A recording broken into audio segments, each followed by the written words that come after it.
लेकिन pre consent app नहीं चलेगा। हम्म। प्री कंसेंट अगर आप लेते हो तो जो डीपीडीपी की आत्मा है उसी के विरोधाभास में ये चल रहा है। ओके। दूसरी बात मैं ये कहना चाहूंगा कि सिक्योरिटी ऐप की भी सिक्योरिटी होना जरूरी है। तो सरकार इसमें नीति लाए कि इस ऐप का भी सर्टेन से ऑडिट होगा और उसका ऑडिट रिपोर्ट जो है वो देश के लिए साझा किया जाएगा। तभी ही हम विश्वास बना पाएंगे।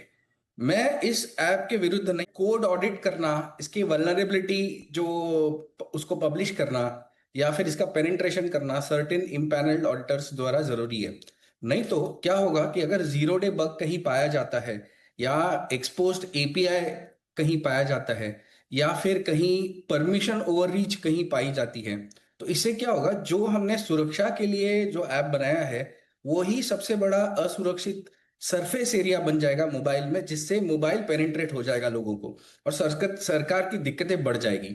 तो इसके लिए ये भी चाहिए कि ये इन ऐप में ऐसी भी सुविधाएं हो जो कि कंटिन्यूअस पैचिंग हो इस ऐप का। इसमें अगर कोई वल्नरेबिलिटी किसी को दिखती है तो वो बग बाउंटी द्वारा रिपोर्ट की जाए। वो पब्लिक लोग पब्लिक से ही लेके कि भाई ये इसमें ये वल्नरेबिलिटी है उसे रिपोर्ट करके उसे तुरंत पैच किया जाए। तो ये पैचिंग की, सिक्योरिटी की, जीरो डे जो जो एक्सप्लॉइट मिलते हैं उसकी, जीरो ट्रस्ट की एक नीति उनकी होनी चाहिए, जिससे कि ये ऐप जो सुरक्षा के लिए बनाया गया है उसकी सुरक्षा पुख्ता हो और जो भी ऑडिट होगा इसका वो लोगों से साझा किया जाए। सर्टेन इंपैनल ऑडिटर करता है, वो आप अपने ही वेबसाइट में या वो ऐप में ही एक ऑप्शन बना के उसमें डाल दीजिए।